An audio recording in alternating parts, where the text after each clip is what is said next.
以色列甲哈马斯相战已经拍了9个月啊！以色列因为欠兵啊，今年2月宣布讲，这做兵拢要延长到36个月。有民众批评讲，极端正统的犹太教徒是利用宗教来想做兵。以色列最高法院就裁定讲，极端正统的犹太教嘛也着爱做兵，而且政府爱停止赞助宗教学院。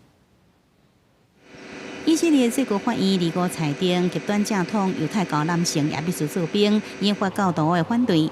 以色列总理纳坦雅胡在联合政府内底主要合作伙伴，也就是具有极端正统犹太教背景的联合托拉犹太教党就警告，若现行兵役制度有任何改变，就要来提出联合政府。安尼做可能造成政府倒台，国会要重新选举，一定威胁到总理纳坦雅胡的执政权。 It doesn't add anything to the defense issue at this time. The High Court shouldn't have interfered at all in this issue.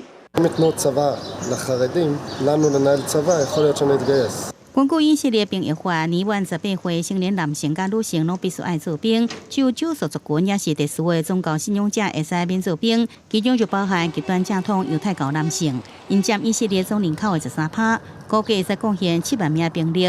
伫即阵以下冲突延长，兵力无够情况下，真侪以色列民众不满这种特殊的态度。这摆法院裁决就下令国家停止资助犹太学院，防止这极端正统犹太教男性就由伫宗教学校读册为理由，闪避兵役，唔免去做兵。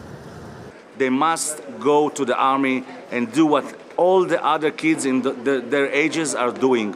对极端正统犹太教犹太是以色列几10年来政治紧张的原因之一。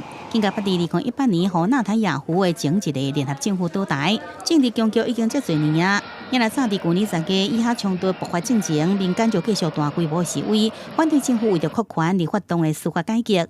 就以下冲突加重，那重新大选会不利支持度增加纳坦雅胡，以色列政局掀起新一波无稳定的局面。